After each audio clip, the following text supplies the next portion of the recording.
7절까지의 말씀 보시겠습니다. 구약성경 456쪽에 있는 사무엘상 27장 1절에서 7절까지의 말씀 보시겠습니다. 구약성경 456쪽 사무엘상 27장 1절에서 7절, 제가 1절 읽고 교독하시겠습니다. 다윗이 그 마음에 생각하기를 내가 후일에는 사울의 손에 붙잡히리니 블레셋 사람들의 땅으로 피하여 들어가는 것이 좋으리로다. 사울이 이스라엘 온 영토 내에서 다시 나를 찾다가 단념하리니 내가 그의 손에서 벗어나리라 하고, 다윗이 일어나 함께 있는 사람 600명과 더불어 가드왕 마옥의 아들 아기스에게로 건너가니라. 다윗과 그의 사람들이 저마다 가족을 거느리고 가드에서 아기스와 동거하였는데, 다윗이 그의 두 아내 이스라엘 여자 아히노암과 나발의 아내였던 갈멜 여자 아비가일과 함께 하였더니, 다윗이 가드에 도망한 것을 어떤 사람이 사울에게 전하매 사울이 다시는 그를 수색하지 아니하리라. 다윗이 아기스에게 이르되 바라건대 내가 당신께 은혜를 입었다면 지방 성읍 가운데 한 곳을 내게 주어 내가 살게 하소서. 당신의 종이 어찌 당신과 함께 왕도에 살리까 하니, 그가 그날에 시글락을 그에게 주었으므로 시글락이 오늘까지 유다 왕에게 속하니라. 7절 같이 읽겠습니다. 다윗이 블레셋 사람들의 지방에 산 날 수는 1년 4개월이었더라. 아멘. 할렐루야. 오늘도 주님께서 우리에게 큰 은혜와 깨달음을 허락하여 주실 줄 믿습니다. 옆 사람과 인사 나누실까요? 잘 오셨습니다. 오늘도 은혜 많이 받고 가세요. 앞뒤로도 인사하세요. 은혜 많이 받고 가세요. 고맙습니다. 오늘 본문을 보니까 또 다윗이 블레셋으로 두 번째 도망을 칩니다. 1절에 보니까 다윗이 그 마음에 생각하기를 내가 후일에는 사울의 손에 붙잡히리니 블레셋 사람들의 땅으로 피하여 들어가는 것이 좋으리로다. 사울이 이스라엘 온 영토 내에서 다시 나를 찾다가 단념하리니 내가 그의 손에서 벗어나리라 하고, 다윗이 일어나 함께 있는 사람 600명과 더불어 가드왕 마옥의 아들 아기스에게로 건너가니라 했습니다. 다윗도 이제 굉장히 지친 것이죠. 끝까지 사울이 쫓아오니까 그 전에 미친 척 하다가 탈출했던 그 블레셋 땅으로 또 두 번째 망명을 하게 됩니다. 다윗 안에는 늘 두려움이 있었죠. 늘 환경과 사울과 또 600명이라는 이 사람의 식구들까지 합치면 용사만 600명이거든요. 저 뒤에 가보면 전쟁하러 갈 때 600명을 데리고 전쟁하러 가는 장면이 나와요. 그러니까 지금 다윗 같은 경우는 아내가 둘이고 거기서 태어난 아이들도 이제 생겨나고, 그러면 다른 600명의 용사들도 대체로 아내들이 있었겠죠. 또 그 중에 자녀들이 있었겠죠. 그러니까 대체로 3,000명 이상 정도 된다고 봐야 됩니다. 그러니 광야에서 3,000명이 어떻게 먹고 살아요? 그러니까 가장 다윗에게 닥친 실질적인 문제는 식량 문제입니다. 갈수록 공동체가 커지고 처음에 용사만 400명이었던 공동체가 이제 용사만 600명, 이제 매일매일 공급해야 되는 이 보급품, 이 식량이 도무지 감당이 안 되는 것이죠. 광야에서 이제 굶어 죽게 생겼어요. 그래서 결국은 아기스에게 찾아가서 처음에는 가드에서 살다가 그 다음에는 성읍을 하나 주십시오. 성읍을 하나 달라는 건 뭐죠? 거기서 정착해가지고 이제 농사도 짓고 우리도 먹고 살아야겠습니다라는 의미거든요. 그러니까 성읍을 달라, 우리가 거기서 살게 해달라, 이걸로 보건대 다윗에게 가장 시급한 문제는 이 3,000명 이상 되는 이 공동체가 먹고 사는 일이 굉장히 쫓겼다는 것을 우리가 볼 수가 있죠. 그런데 우리가 1절에서 놓치지 말아야 되는 표현이 있어요. 다윗이 그 마음에 생각하기를. 저는 이 부분을 읽으면서 이랬더라면 얼마나 좋았을까 하는 생각을 합니다. 다윗이 그 마음으로 기도하기를 했으면 하나님이 움직이셨을 텐데 여기서 다윗은 그 마음에 생각하기를 하면서 하나님께 묻기보다는 자기가 형편과 처지를 살펴서 이게 최선일 것이다 하는 자기의 지혜를 따라갔습니다. 그는 여전히 흔들리는 불완전한 존재로서 때로 주님을 바라봤다가 때로는 환경을 바라보았다 하면서 시선이 흐트러지고 있는 것이죠. 우린 너무나 잘 알고 있습니다. 베드로가 물속에 빠졌던 이유가 무엇이었어요? 물 위를 걷다가 갑자기 쑥 빠져들어갔죠. 그가 바람을 쳐다봤다고 그랬어요. 엄청난 파도를 쳐다봤다고 그랬어요. 여러분, 중요한 게 뭔 줄 알아요? 신앙생활에서 가장 중요한 게 뭐냐라고 저에게 묻는다면 몇 가지 여러분에게 말씀드리겠지만 정말 중요한 것 중에 하나는 무엇이냐면 시선입니다. 내가 무엇을 바라보고 있는가, 이것이 진짜 중요합니다. 내가 통장을 바라보거나 내가 진단서를 바라보거나 내가 거울을 바라보거나 내가 내 자식의 성적표를 바라보거나 끊임없이 쌓여있는 숙제를 쳐다보고 있거나 쌓여있는 고난을 쳐다보고 있거나 닥쳐오는 결제 서류를 바라보고 있으면 숨이 턱턱 막히고 속으로 생각하기를 이렇게 되는 겁니다. 그런데 내가 시선을 돌려서 하나님을 바라보고 예배 자리에 와 있고 기도하고 부르짖고 하면 그가 속으로 기도하기를로 바뀌는 것입니다. 사랑하는 성도 여러분, 여러분께 말씀드립니다. 다윗이 속으로 생각하기를이 아니라 아무개 성도가 속으로 생각하기를, 마음으로 생각하기를이 아니라 여러분이 속으로 기도하기를, 여호와께 부르짖기를, 이것이 여러분의 정체성이 될 수 있기를 축원합니다. 아브라함은 가뭄이 들면 습관적으로 애굽은 늘 애굽을 바라봅니다. 왜? 애굽은 사시사철 마르지 않는 나일강이 있으니까 어떻게든 거기 가면 방법이 나오니까 문제만 있으면 어떻게든 애굽으로 갑니다. 또 애굽과 이스라엘 땅 사이에 걸쳐 있는 블레셋 땅, 블레셋 땅은 아무래도 또 애굽하고 가까우니까 먹고 살기 괜찮거든요. 그런데 아브라함이 블레셋으로 갔을 때도 아내를 누이라고 속였다가 아내를 빼앗기고, 애굽으로 갔을 때도 아내를 누이라고 속였다가 거기서도 또 아내를 빼앗기죠. 이게 뭘 가르쳐줘요? 하나님은 늘 아브라함에게 동서남북을 바라보라, 이 땅을 너와 내 자손에게 주리니 하고서 가나안 땅을 약속의 땅으로 줍니다. 그런데 가나안에 가뭄이 들 때마다 아니 하나님이 이 땅 주시지 않았습니까? 하고 주님을 바라보고 죽게 기도해야 되는데 다 죽게 생겼네, 애굽 가자. 다 죽게 생겼네, 블레셋 가자. 이삭 때도 똑같아요. 이삭도 아버지 따라서 경험들이 있는 것이죠. 이삭도 가뭄 들면 또 습관적으로 블레셋 가고 애굽 가고. 왜 그래요? 환경을 바라보니까 그래요. 여러분, 당대의 의인이라 칭했던 노아도 술 먹고 취하고 벌거벗고 함을 저주하잖아요. 성경에 나오는 모든 의인들이 보면 실수들을 해요. 실수들을 해. 하나님으로부터 시선을 거두어졌을 때, 기도에서 떠났을 때, 그 마음으로 생각했을 때, 하나님께 묻지 않았을 때 실수들을 해요.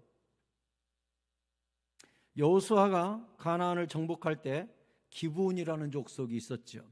가나안에서 7족속을 멸망시켜야 될 대상 중에 기브온이 있었습니다. 파죽지세로 이스라엘 족속들이 가나안 땅에 들어와서 막 민족들과 성읍들을 정복해 나가는데 가나안의 자존심이요 상징이었던 성이 있었습니다. 어떤 성입니까? 여리고성. 그 두께만 해도 마차가 달릴 수 있는 어마어마한 두께의 어마어마한 성, 가나안의 자존심입니다. 저 성보다 튼튼한 성은 없으니까. 그런데 그 여리고성이 매일 한 바퀴씩 돌다가 마지막 날 7바퀴 돌고 외쳤더니 맥없이 무너지는 거예요. 제가 성주순례 갔을 때 여리고성을 갔는데 여리고성 바깥에 이렇게 텐트를 전부 막아놓고 속에서 발굴을 합디다. 그러니까 천막 사이로 이렇게 틈이 있어서 제가 눈으로 이렇게 쳐다보니까 속에 사람들이 이만한 페인트북 가지고 막 이렇게 땅 쓸고 있어요. 그래서 내가 여기가 발굴 현장이구나 이렇게 쳐다보고 있는데 가이드 해주신 선교사님이 말씀하시는 거예요. 여러분, 여기가 여리고 성터인데 지금도 발굴하고 있는데 발굴하면서 신기한 게 있어요. 뭔 줄 아세요? 하면서 여리고 성이 무너진 채로 발굴이 되는데 그 무너진 방향이 성 안에서 성 바깥으로 무너진 채로 발굴된다는 거예요. 아무리 고고학적으로 전쟁 현장을 살폈을 때 성이 함락될 때는 성은 밖에서 안으로 무너진답니다. 왜냐하면 밖에서 꽝꽝꽝 쳐가지고 무너뜨리고 쳐들어가야 되니까 성은 다 바깥에서 안으로 무너지는 형태로 발굴되는데 희한하게 여리고성만큼은 안에서 바깥으로 무너진 채로 발굴이 되고 있다는 거예요. 그게 뭐죠? 여리고성 안에 배신자들이 밀었나요? 배신자들이 이 성 싫어하고 바깥으로 밀어 제꼈을까요? 아니에요. 하나님이 후 불어버린 거예요. 할렐루야. 그러니까 성이 바깥으로 무너지는 채로 발굴된다는 거예요. 세계사의 유래를 찾기 어렵다는 거예요. 깜짝 놀랄 일 아닙니까? 성은 함락될 때 바깥에서 쳐들어오니까 안으로 무너져야죠. 근데 죄다 바깥으로 폭탄 터진 듯이 무너진 채로 발굴된다는 거예요. 얼마나 신기해요. 누가 하셨어요? 하나님이 하신 거예요. 그러니 가나안 7족속이 덜덜덜 떠는 거죠. 왜? 전쟁해봐야 신이 도와주니까. 기브온 족속이 우리 큰일 났다. 거기 있는 족속 중에 제일 연약한 족속이었거든요. 그러니까 기브온 족속이 야, 이스라엘 편으로 들어가야지, 품에 안겨야지, 우리 죽게 생겼다. 그래서 곰팡이 난 떡, 그리고 찢어진 옷, 헤어진 신발 신고 사절단이 찾아온 거예요. 사실은 거리가 3일 거리밖에 안 되는 가까운 데 살고 있거든요. 근데 와서 그러는 거예요. 우리는 먼 땅에서 왔어요. 우리가 따끈따끈한 떡을 가지고 출발했는데 곰팡이 핀 거 보세요. 우리가 새 신발 신고 왔는데 떨어진 거 보세요. 우리가 새 옷 입고 왔는데 이게 너덜너덜해진 거 보세요. 우리랑 상호 불가침 조약을 맺읍시다. 상호 방위 조약을 맺읍시다. 그때 여호수아가 오케이 하고 지도자들하고 사인해버렸거든요. 여호와 앞에서 해버렸어요. 나중에 봤더니 가까운 데 살아요. 3일길에 살아요. 너희들이 왜 이같이 하였느냐? 우리 죽을까 봐 그랬습니다. 그래? 너희들은 지금부터 영원토록 이스라엘의 종이 되거라 해가지고 그때부터 이스라엘에서 장작 패는 자, 물 깃는 자, 종의 삶을 그들이 선택함으로 생존하게 되거든요. 근데 이것은 하나님이 뜻하신 바가 아니었어요. 분명히 여호수아와 리더들이 실수했다는 것을 성경이 기록하거든요. 뭘 실수했나요?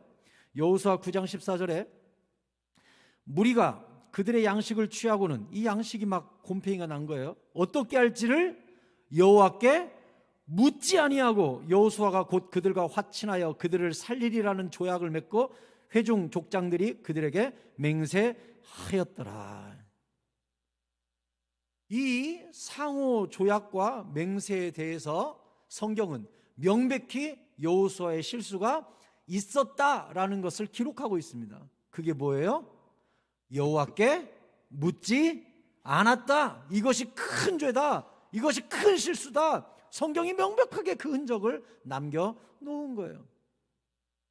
우리가 잘 알지만 사울 왕이 왜 하나님께 버림받았다고 저 뒤에 가면 써있죠?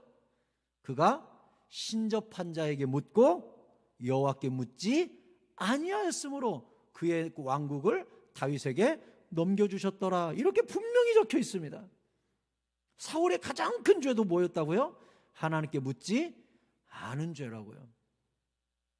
여러분, 크든 작든 무엇을 하든 내가 판단하기 어렵거든 반드시 하나님께 묻고 움직이시기 바랍니다. 고린도전서 10장 12절은 우리에게 말씀합니다. 같이 읽을까요? 시작. 그런즉 선줄로 생각하는 자는 넘어질까 조심하라. 아멘. 다윗도 늘 하나님이 자기를 지킨다고 믿고 있었고 광야 가운데서도 늘 하나님을 의지했지만 순간 정신줄 나버리면 이런 실수를 하는 것입니다.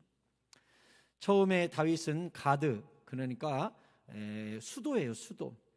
블레셋의 수도에 정착하게 됩니다. 3절에 다윗과 그의 사람들이 저마다 가족을 거느리고 가드에서 아기스와 동거하였는데, 아기스가 이 왕도에 살고 있었어요. 수도에서. 다윗이 그의 두 아내 이스라엘 여자 아히노암과 나발의 아내였던 갈멜 여자 아비갈과 함께 하였더니 다윗이 가드에 도망한 것을 어떤 사람이 사울에게 전하매 사울이 다시는 그를 수색하지 아니하니라. 성경에서도 다윗이 블레셋과 망명했다라든지 그것으로 피하였다라고 기록한 게 아니라 뭐라고 기록했죠? 도망쳤다, 이렇게 기록하고 있어요. 이게 무엇이죠? 다윗이 하나님께 묻지 않고 갔다라는 것을 도망쳤다라는 표현으로 쓰고 있어요. 다윗이 처음에 사울이 나를 포기하리로다 한 것처럼 사울이 다시는 그를 수색하지 아니한지라 하고 그의 생각대로 된 것 같아요. 다시는 사울은 그를 수색하지 않았어요. 다윗의 판단이 성공한 것 같아요. 정말 성공했을까요? 저 뒤에 사무엘상 30장에 가면 어마어마한 사건이 나옵니다. 다윗이 아기스와 함께 전쟁을 같이 가게 되거든요. 이제 그 나라에 정착하게 됐으니까 아기스 신하가 돼가지고 아기스 전쟁하는데 따라 나가거든요.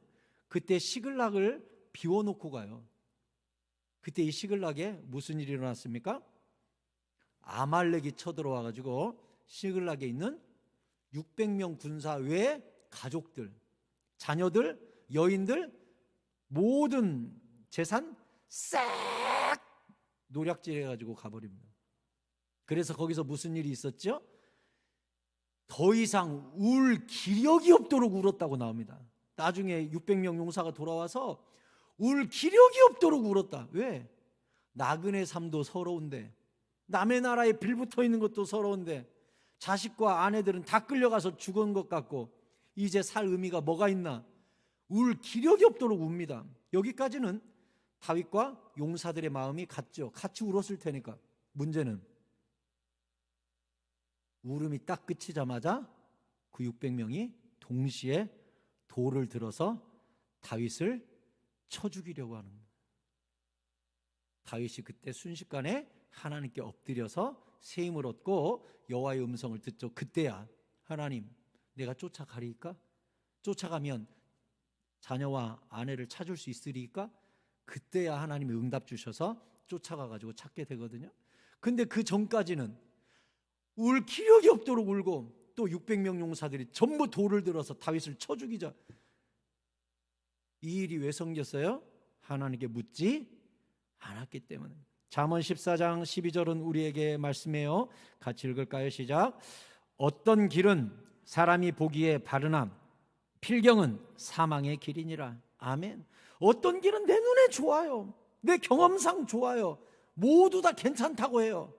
근데 그 끝에 가보면 사망과 어려움이 있는 거예요. 여호와께 묻지 않았으니까. 잠언 3장 5절은 우리에게 또 말씀합니다. 같이 읽어요. 시작. 너는 마음을 다하여 여호와를 신뢰하고 내 명철을 의지하지 말라. 아멘. 여러분, 인생은 선택의 연속입니다. 모든 선택의 순간에 하나님을 신뢰하시기 바랍니다. 하나님을 믿으시기 바랍니다. 저는 평생 사역지를 6번 옮겼는데 부목사로 이제 4번, 또 이제 담임 목사로 2번 이렇게 사역을 옮겼는데, 여기 광주 새사랑교회든 어느 교회를 가든 주의 종이니까 반드시 하나님께 묻죠. 주여, 내가 그 교회로 가리까? 이러이러한 증거를 주시면 가겠나이다. 이런 기도로 늘 하나님께 물어요. 내 미래를 주님께 완전 맡기고, 주님이 가라면 가고 멈추라면 멈춥니다. 늘 하나님께 묻거든요. 제가 서울에서 큰 교회에 있었죠. 성도가 한 4,000명 되는 큰 교회에서 인정받고 사랑받고 정말 6년이라는 세월 동안 얼마나 신뢰를 얻고 행복하게 살았는지 몰라요. 근데 6년쯤 되니까 제 마음속에 뭐가 오냐? 제가 이제 간절하지 않더라고요. 6년 되니까 모두 다 사랑해 주는 거예요. 목사님도, 으이구 우리 유 목사, 모든 성도도 우리 유 목사님 다 사랑해 주니까 제가 고난이 없는 거예요. 고난이 없으니까 발전을 안 하는 거예요. 큰일 났구나. 몸은 편하고 행복하지만 내 영혼은 죽어나가는구나. 하나님, 제가 살 수 있는 곳으로 보내주시옵소서 하고서 이제 이력서를 넣고 기다리고 있는 거예요. 그랬더니 이제 부산의 그 수영록 교회에서, 거기는 이제 엄청 크죠. 성도만 한 5만 명, 6만 명 되니까 오라는 거예요. 그래서 이제 제가 가야 되나 말아야 되나 하나님께 물어야 되잖아요. 그래서 하나님께 딱 내려놓고, 주여, 가라면 가고 가지 말라 그러면 안 갈 겁니다. 그랬더니 제가 이제 수영록 교회에서 오라는 줄 알고 그 서울에 있는 교회 담임 목사님이 나를 불러서 절대 가지 말라는 거예요. 있어야 된다는 거예요. 10년을 채우라는 거예요. 10년 있으면 내가 너 교회도 개척시켜주고 큰 교회 담임 목사로도 넣어주고 네 미래를 책임져 줄 테니까 절대 가지 말라고. 막 조건이 너무 꿀처럼 달아요. 아, 있어라. 그러면 네 미래는 내가 책임져 준다. 큰 교회 담임 넣어준다. 개척도 시켜주마. 네가 원하면. 막 조건들을 내미는 거예요. 이게 그럼 나무라는 뜻인가? 하나님, 이게 뭡니까? 물어야 되잖아요. 이제 교회 와서 그때부터 하나님하고 씨름하는, 주여, 내가 어찌합니까? 여기서 이렇게 좋은 조건으로 나를 붙잡으려고 그러고 또 저기선 오라고 그러고, 주여, 내가 어디로 가야 됩니까? 말씀하옵소서. 나는 주의 종입니다. 끝까지 기도하는데 너무나 두 군데가 팽팽해요. 어디로 선택해야 될지 모르겠어요. 그래서 성경을 읽다가 깨달은 게 있어요. 제비뽑기.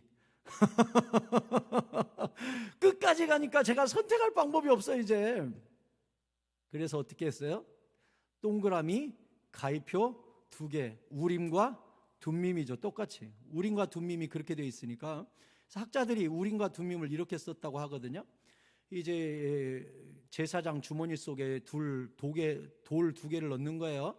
흰 돌, 까만 돌이라고 생각을 하는데, 우림과 둠밈을 넣어서 2번 뽑았는데 2번 다 흰 돌이 나오면 하나님이 예스라고 한 거예요. 또 2번을 넣었다 뺐는데, 섞어 갖고 뺐는데 2번 다 까만 돌이 나오면 X예요. 하지 말라는 거예요. 근데 한 번은 흰 돌이 나오고 한 번은 까만 돌이 나왔어요. 그럼 이건 뭐예요? 성경에 보면 여호와께서 대답하지 아니하시니라, 그 부분이 나오거든요. 그렇게 보는 거예요. 확률이, 그러니까 그건 더 크죠. 저도 똑같아요. 우림종이 둠밈종이 만들어가지고 동그라미 가위표 쳐서 큰 봉투에 넣고 막 휘저은 다음 딱 내려놓고 기도하는 거예요. 주여. 동그라미 나오면 갑니다. 2번입니다. 2번 다 동그라미 나오면 제가 갑니다. 2번 다 X를 나오면 여기 남습니다. 하지만 동그라미 한번, X 한번 나오면 제가 또 다른 방법으로 하나님께 간구하겠습니다 하고서는 봉투에 넣고 막 휘저은 다음 막 기도를 하는 거예요. 그리고는 딱 뽑았더니 동그라미예요. 다시 집어넣고 막 흔든 다음 또 기도하는 거예요. 주여 하고서 진짜 숨이 꼴깍꼴깍 넘어갑니다. 얼마나 간절한지. 그래서 다시 하고 또 꺼냈는데 또 동그라미예요.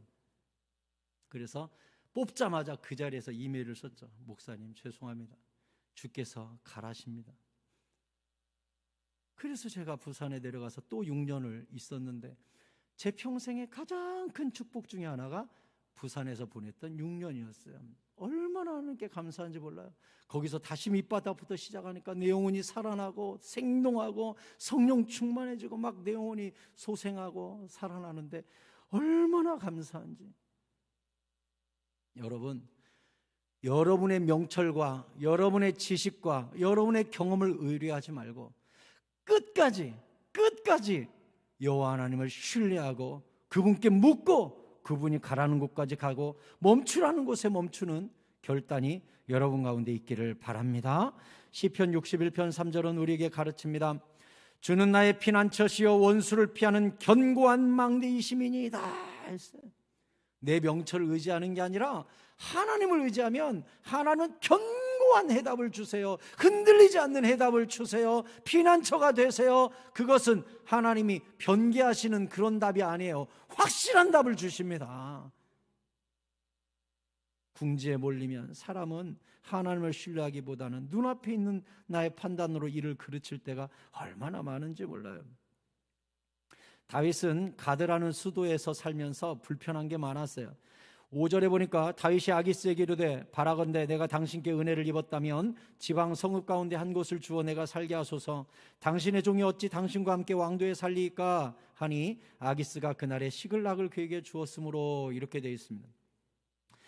왕도에 살면 문제가 이제 뭐냐? 다윗의 가문 식구들이 6천 명이나 되잖아요. 그러면 그 가드가 아무리 커봐야 뭐 10만 명 되겠어요? 그 중에 한 5분의 5%가 이 다윗의 식구들인데 그들이 일수고일투족이 다 보고되겠죠. 또 어디 가서 뭐 실수만 해도 다윗 사람들이 이렇게 풍기문란하다고 계속 보고가 들어가면 결국은 아기스하고 등지는 일이 생기니까 아기스로부터 멀어지는 것이 좋을 것이다 라고 생각을 한 거예요. 그래서 지방으로 보내달라 했더니 시글락을 준 거예요. 시글락은 유다 쪽하고 좀 가깝습니다. 그래서 다윗이 블레셋 사람들의 지방에서 산 날수는 1년 4개월이었더라 하고서 이스라엘 땅에서 벗어나서 블레셋에 들어가서 이 시글락에서 1년 4개월을 다윗이 살게 됐다라고 성경이 기록하고 있습니다. 그럼 왜 성경 기자가 굳이 1년 4개월 동안 다윗이 그곳에서 살았다는 기록을 왜 써놓았을까요? 이것은 성경 기자의 안타까움이 들어있는 기록입니다. 왜냐?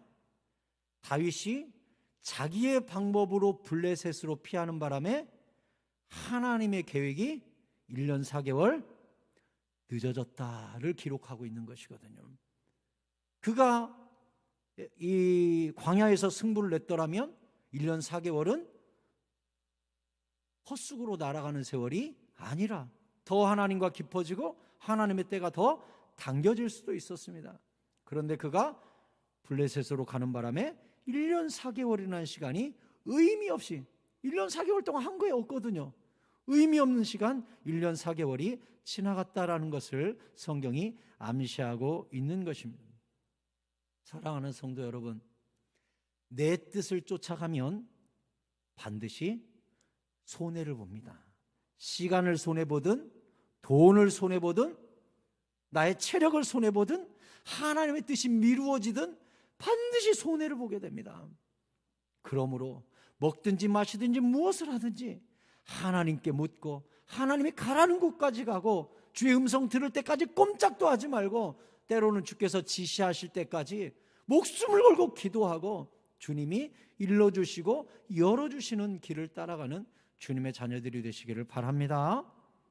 재밌는 건 이 기록이에요. 거기 다시 이런 기록이 있잖아요. 아기스가 그날의 시글락을 그에게 주었으므로 시글락이 오늘까지 유다 왕에게 속하니라 해서 이게 무슨 뜻이죠? 나중에 다윗이 이스라엘로 돌아와서 왕이 된 다음에도 시글락은 유다 땅, 이스라엘 땅이 됐다는 거예요. 이게 무슨 뜻이냐? 결국 시글락에서 1년 4개월 동안 다윗은 의미 없이 왕이 되는 시절을 늦췄지만 하나님은 그 뒤에서 시글락을 이스라엘의 땅으로 포함시키기 위한 당신의 계획을 따로 진행시키고 있었다는 뜻입니다. 아멘입니까? 이게 얼마나 중요한 줄 알아요? 때로가 우리 하나님의 자녀들이 실수할 수 있어요. 하지만 주님 안에 있으면 하나님이 이 실수도 선으로 바꾸신다는 거예요. 다윗이 시글락에 살면서 세월은 늘어졌으나 하나님은 그 역사의 뒤편에서 시글락을 하나님의 땅으로 품을 수 있도록 작업을 따로 하신 거예요. 나는 실수해도 주님은 주님의 작업이 함께 가는 것이죠. 그러니 겉으로 결과적으로 결론에 도달해서 돌아보면 참 하나님은 나의 실수조차도 선으로 바꾸셨네 하는 거예요. 이걸 뭐라고 해요? 섭리라고 하는 거예요. 할렐루야, 할렐루야. 우리가 하나님의 자녀로서 정말 감사한 게 뭐냐면 나는 때로 좌충우돌하고 때로는 묻지도 않고 때로는 막 내 판단대로 가고 때로는 기도도 안 하고 막 엉망진창일 때가 있어요. 근데 그것조차도 하나님의 큰 계획 안에서는 섭리가 되는 것입니다. 아멘. 그래서 우리가 이 섭리를 가장 정확하게 볼 수 있는 사람이 요셉이죠. 요셉을 애굽 땅에 팔아먹었던 형들의 죄악이 얼마나 컸습니까? 나중에 식량 가지고 옥신각신하다가 요셉이 형님 사실 저 요셉입니다 라고 고백하는 장면 보면 지금도 눈시울이 뜨거워지는 장면이잖아요. 거기 이렇게 돼 있어요. 창세기 45장 3절에 요셉이 그 형들에게 이르되 나는 요셉이라 내 아버지께서 아직 살아계시니까 형들이 그 앞에서 놀라서 대답하지 못하더라. 요셉이 형들에게 이르되 내게로 가까이 오소서. 그들이 가까이 가니 이르되 나는 당신들의 아우 요셉이니 당신들이 애굽의 판자라. 당신들이 나를 이곳에 팔았다고 해서 근심하지 마소서, 한탄하지 마소서. 하나님이 생명을 구원하시려고 나를 당신들보다 먼저 보내셨나이다. 형들이 놀래 자빠진 이유가 뭔 줄 알아요? 그동안은요 형님들과 요셉 사이에 통역을 세웠거든요. 요셉은 이집트 말로 말하고 통역이 가운데 서서 가나안 말로 통역해 줬거든요. 또 형들이 뭐라고 하면 그 말을 또 통역해 줬습니다. 그런데 갑자기 여기서 가나안 말로 나 요셉이요 해버리니까 뒤집어지는 것이죠. 통역이 없어져 버렸어요. 갑자기 형님들이 놀래 자빠지는 거죠. 뭐라고 이야기하는 거예요? 하나님이 나를 먼저 파송한 거라고. 당신들 날 팔아먹은 게 아니라 그 방법을 통해 하나님이 나를 파송한 거라고 이렇게 해석을 해준 거예요. 6절에 이 땅에 2년 동안 흉년이 들었으나 아직 5년은 밭갈이도 못하고 추수도 못할지라. 하나님이 큰 구원으로 당신들의 생명을 보존하고 당신들의 후손을 세상에 두시려고 나를 당신들보다 먼저 보내셨나니. 8절은 같이 읽어볼까요? 시작. 그런즉 나를 이리로 보낸 이는 당신들이 아니요 하나님이시라. 하나님이 나를 바로에게 아버지로 삼으시고 그 온 집의 주로 삼으시며 애굽 온 땅의 통치자로 삼으셨나이다. 아멘. 여러분, 요셉도 이게 하나님의 계획이고 이게 하나님의 섭리라는 것을 몰랐죠. 언제 아는 거예요? 형님들이 와서 식량 달라고 요셉 꿈에서 봤던 그 모습 그대로 11별이 저라고 볕단 10개가 11개가 저라고 이게 꿈이 이루어지는구나 할 때 그때 뭘 깨닫는 거예요? 이 모든 과정이 요셉이 30살에 애굽 총리가 됐을 때 32살 때 형님들이 찾아온단 말이에요. 그때 다 절할 때 10대 후반에 팔렸다가 10몇 년간 고생하고 총리가 되어서 형님들이 절하는 그 순간 아, 나에게 주셨던 그 꿈이 이루어지기까지 하나님의 계획과 하나님의 섭리는 이렇게 되는 거였구나. 나는 이렇게 되는 줄 알았는데 주님은 이렇게 길을 내신 거였구나. 형님들이 딱 무릎 꿇을 때 꿈을 생각했다고 성경이 써 있습니다. 그때 뭘 깨달았습니까? 요셉이 하나님의 섭리를 깨닫는 것입니다. 섭리는 과정 가운데 보이지 않아요. 결승점에 도착했을 때 돌아보면 섭리가 보이는 거예요. 그걸 우리가 찬양할 때 하나님 한 번도 나를 2절이 어떻게 돼 있죠? 지나온 모든 세월들 돌아보아도 그 어느 것 하나 주의 손길 안 미친 것 전혀 없네. 아멘입니까? 이걸 뭐라고 해요? 이걸 뭐라고 해요? 섭리라고 하는 거예요. 섭리. 돌아봤더니 그 어느 것 하나 주의 손길이 안 미친 것 전혀 없구나. 나중에 야곱이 죽거든요. 애굽에서 죽어요. 죽으면서 유언하죠. 또 축복기도도 다 해줍니다. 죽으면서 뭐라 그래요? 나를 여기서 장사 지내지 말고 내 뼈를 우리 아브라함의 묘 막벨라 굴에다가 장사 지내야 된다. 죽거든요. 장례 다 끝나고 돌아오니까 형님들이 이제 불안한 거예요. 그동안은 아버지 때문에 복수를 못했는데 아버지 돌아가셨으니 이제 요셉이나 우리에게 팔아먹은 복수를 하겠구나. 그래서 또 찾아갑니다. 창세기 50장 18절에 그의 형들이 또 친히 와서 요셉의 앞에 엎드려 이르되 우리는 당신의 종들이니이다. 형님들 하나님의 섭리예요 라고 얘기해 준 게 그렇게 안심시켰는데 아버지 돌아가시니까 또 와서 절하면서 총리니까 막강한 권력을 갖고 있으니까 애굽 땅을 들었다 놓고 있으니까 바로보다 큰 자가 돼버렸으니까 형님들이 엎드려서 우리는 당신의 종입니다. 그러니까 요셉의 꿈에 보면 두 번 꾸잖아요. 한 번은 이 볕단이 지푸라기가 절하고 또 한 번은 별이 절하고 여기서 두 번이죠. 또 절을 합니다. 여기서 하나님은 참 정확하게 응답하시는 것 같아요. 19절에 요셉이 그들에게 이르되 두려워하지 마소서 내가 하나님을 대신하리이까. 요셉이 이제 얼마나 깊어졌는지 아시겠어요? 하나님의 섭리 앞에서 이제는 압도돼 가지고 나는 하나님의 섭리를 거스를 수 없나이다. 기도보다 말씀보다 성령보다 섭리보다 내가 어떻게 앞서갑니까? 하나님이 하신 일을. 요셉은 완전히 납작이 하나님께 엎드려요. 내가 하나님을 대신하리까? 당신들은 나를 해하려 하였으나 하나님은 그것을 선으로 바꾸사. 아멘 아멘. 선으로 바꾸사.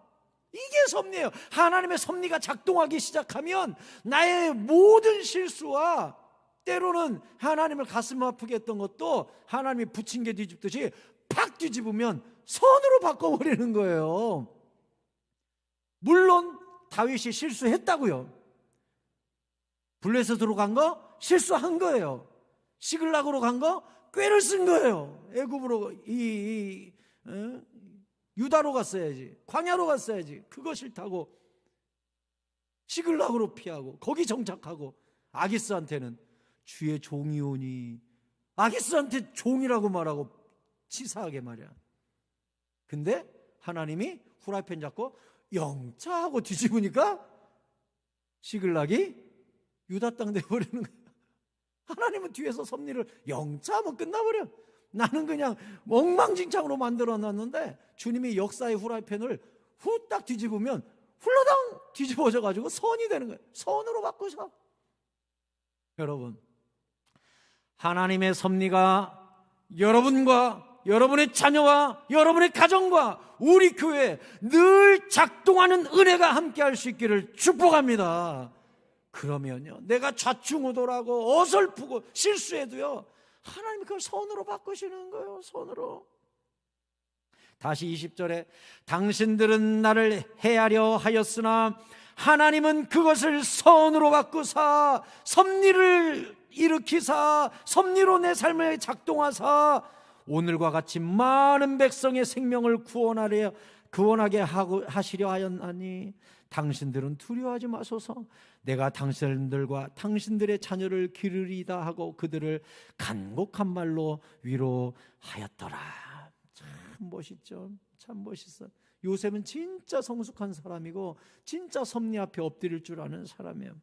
우리는 기억해야 됩니다. 로마서 8장 28절, 우리가 너무 사랑하는 구절이지요. 크게 같이 읽겠습니다. 시작. 우리가 알거니와 하나님을 사랑하는 자 곧 그의 뜻대로 부르심을 입은 자들에게는 모든 것이 합력하여 선을 이루느니라. 아멘. 이 모든 것에는 뭣도 들어있어요? 나의 실수도 들어있는 거야. 나의 실수도. 근데 주님이 나를 사랑하시면 그 실수조차도 선으로 바꾸셔서 시글락이 유다 땅이 되게 하셨더라. 이렇게 되는 거예요. 하나님은 기가 막혀요. 모든 것 안에는 우리의 실수도 있다고요. 그것으로 하나님이 뒤집어서 후라이팬 뒤집듯이 역사를 팍 뒤집어가지고 시글락을 유다 땅 되게끔 만들어서 역사를 끌고 가시는 거예요. 여러분, 말씀을 맺겠습니다. 성경의 위대한 인물들도 얼마든지 실수합니다. 하지만 그 위에는 더 큰 하나님의 섭리와 계획과 간섭하심이 있어요. 유다서 1장 7절은 우리에게 가르치기를 소돔과 고모라와 그 이웃 도시들도 그들과 같은 행동으로 음란하여 다른 육체를 따라가다가 영원한 불의 형벌을 받음으로 뭐가 됐다고요? 거울이 되었느니라 그랬어요. 성경에 있는 모든 역사와 성경에 있는 모든 사건과 모든 인물들은 우리에게 뭐라고요? 거울이라고요. 거울. 오늘 다윗의 실수와 그 실수 뒤에서 역사하시는 하나님의 섭리에서 우리는 두 가지를 배워야 합니다. 첫째는 반드시 하나님께 묻고 움직일 것. 둘째는 때로 내가 실수해도 내 실수보다 더 큰 하나님의 섭리가 우리 삶에 작동하면 시글락이 유다 땅이 되는, 영원히 유다 땅에 속하는 하나님의 은혜로운 간섭으로 그것이 선으로 바뀌게끔 하나님이 해주시는 섭리가 우리에게 있다라는 것이죠. 이 거울을 통해 여러분이 깨달으시고 반드시 기도하는 사람, 또한 그 위에 나의 계획보다 훨씬 크신 하나님의 계획이 섭리로 우리를 붙들고 계심으로 말미암아 때로는 나의 실수와 나의 어리석음도 주님 손에 붙들리면 선으로 바꾸사 그것이 하나님의 뜻을 이루는 또 하나의 방법이 될 수 있음을 여러분이 신뢰할 수 있기를 바랍니다. 하나님이 사랑하는 자, 하나님이 선택한 자, 예수 제대로 믿는 자, 그 사람에게는 모든 것이 합하여 선을 이루게 된다는 사실을 신뢰하고 오늘도 주님께 묻고 움직임으로 말미암아 섭리 가운데 형통한 길을 걷는 주의 자녀들 다 되시기를 축원합니다. 찬양하고 기도할 건데